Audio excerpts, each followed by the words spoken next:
Everybody has them. I've had them. I have them. You know, it happens. So I want to like make sense of the cravings for you and give you some real good tips so you can overcome your cravings. So I've actually written an ebook about my transition to a high carb raw vegan lifestyle.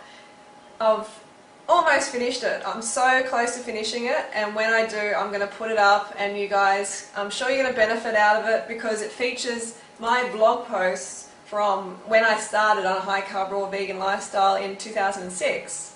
So it has all where I stuffed up, you know, where it made us like so many, you know, it features where I stuffed up basically. So you're going to enjoy that a lot. So when it comes to cravings, I've got 10 tips for you.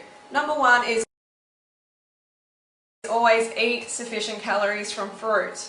You have to do that, because if you don't, then you're not going to have enough glycogen in your brain, and your brain's going to say, hey, we need some calories, we need some carbohydrates damn quick, go and eat that rice, go and eat that pasta, go and eat whatever, or we need a really dense source of calories, go and eat that fat, you know, go and eat that animal fat or that milk or whatever. Now that's what's going to happen. Make sure you're counting your calories, so you go to chronometer.com and you put in your calories every single day until you're confident that you can stay on track and that you know how many calories are in things. Because now I can just eyeball something and I know how many calories are in it. A lot of people are like, oh my god, you know, I can't eat any more fruit, you know, I'm so full after one banana. You got to try harder. If you think you're full off one banana, you're seriously mistaken. You're not in tune with your body. The people who say I'm full of one banana, then go and eat ice cream. Go and eat like half a tub of ice cream. So you really just have to be patient and keep getting the calories in consistently. Sometimes you have to eat when you don't want to eat.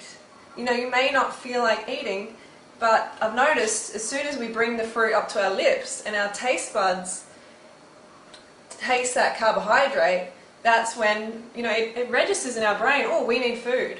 And then it starts to taste better and we can get the food in. So sometimes you have to be like a robot. You know?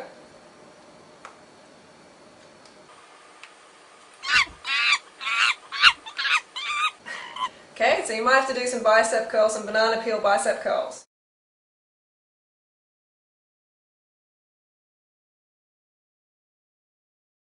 Smoothies are really good because they help you get more calories in. When we're sort of drinking it, even though you have to chew it, but it's still sort of a drink, when we're having it in that form, it's so much easier to get more calories in. Okay, so really concentrate on smoothies early on in your journey and forevermore. You know, like I have a lot of smoothies. Most of the time, 2 of my meals out of a day are smoothies. If you don't know why you're feeling a certain way, you know, why you're having a craving, then how are you going to know how to fix it? You're not going to know. So you need to educate yourself. Carbohydrates are brain fuel.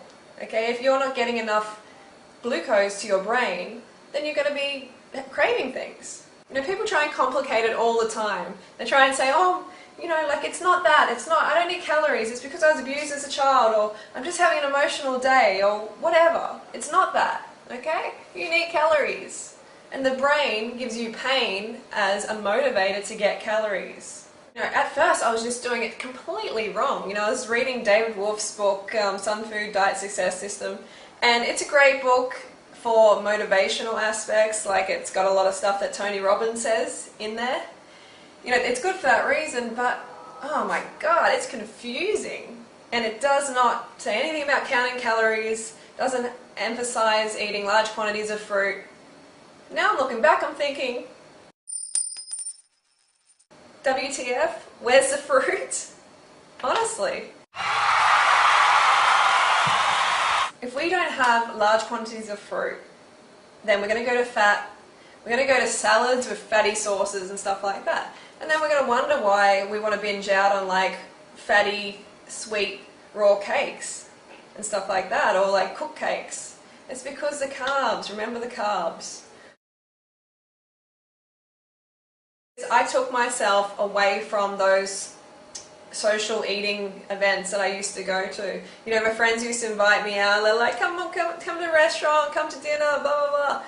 And at the time I was really unstable, I was like, oh God, I don't think I can stay raw and go to a restaurant. Now I have no problem at all, it's easy. But at the time I was too shaky to put myself into that environment. It's like an alcoholic going to a liquor store. And by the way, alcoholics, they are just carbohydrate deficient as well, because alcohol is carbs. Yeah, so social events, like just for the first couple of weeks, take yourself out of these events. You don't need to meet your friends over food. Why? You don't need to.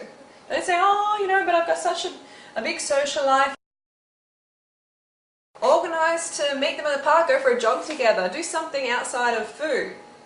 Or if you really, really have to go, you've got to eat a lot beforehand. But I'm telling you, within the first couple of weeks, I recommend you just remove yourself from those challenging situations. Give yourself a fighting chance, for God's sake. I participated more on the Raw Food Forum that I was on at the time. This really helped a lot because there was support on there. People were encouraging me. I was held accountable for what I was doing. And it helped immensely. So I recommend you go on 30bananasaday.com and be a part of the community, because community equals support. Honestly, it's the best support community for high carb raw vegan, like on the planet, on the web. It's huge. So, and then when you go on there, help other people. So when you help other people, that makes you feel good, and then you want to look after yourself, you become an inspiration to others, and it just all falls into place more. Okay, big one is making a pain and pleasure list, and carrying that pain and pleasure list around with you everywhere. Alright, just stick it in your back pocket, put it in your wallet, stick it on the wall, stick it on your fridge, wherever. You need to have that pain and pleasure list somewhere handy for when you get challenged. So number one is you need to eat enough fruit, obviously, and that's what's going to be most important. But the pain and pleasure list is going to back that up. It's going to keep you on track. Rip that list out and look at those reasons. Remember the reasons you came to this lifestyle and constantly remind yourself, or else you're going to be off the wagon pretty quickly. It's going to be even harder too. If you haven't eaten enough, you bring out that list. The list might mean nothing to you then. You may have enough pain. Like I had a lot of pain myself. When I came to this lifestyle, I was really, suffering from, borderline chronic fatigue syndrome, acne. I was, at least 20 kilos overweight as far as I'm concerned. And I had systemic candida. So I had a big, big list and big, big pain. Alright, so write your list. Write down why you came to this lifestyle. What pain will you experience if you go back? Okay, and what pleasure are you going to experience if you stay on this lifestyle? Consider becoming an authority in the raw vegan movement. Okay, so this has really helped a lot for me. People look to me for inspiration.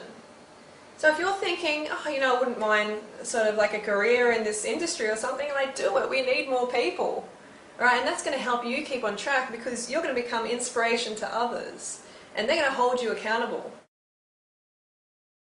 Okay, visualization is a big one. This is not hippie shit, okay? And it's actually really, really awesome and it works. I've designed my whole life using a vision book and it is, I think I'm doing alright. I'm happy with how my life's going. And I look back over my vision book, it's all laid out there. The map is just there. I have followed that map almost exactly.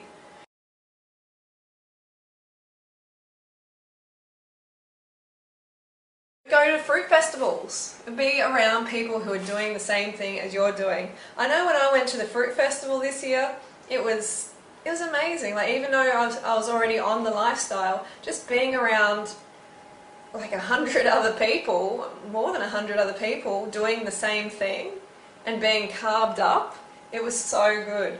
When people have enough carbohydrates, it's like, God, I've never been to a gathering of people in such a good mood. So that is a big thing. Go to festivals, like surround yourself with people doing the same thing so you feel supported in real life, not just online. And throw raw food picnics, invite people over, start to meet people, get out of your comfort zone. Make bananas and dates your staple. It's so important. Like bananas and dates are like the rice of the high carb raw vegan movement. And if you think you're allergic to bananas or dates, I don't know, because people eat a whole lot of other foods like, meat and dairy for instance, and then they have a banana and they have some sort of reaction and they're like, oh, it must be the banana. But come on, does that make sense really? You're putting in something that is not meant to be in your colon and in your stomach, and then you're putting something like a banana that is meant to be in there, and then you're blaming the banana. I don't think so.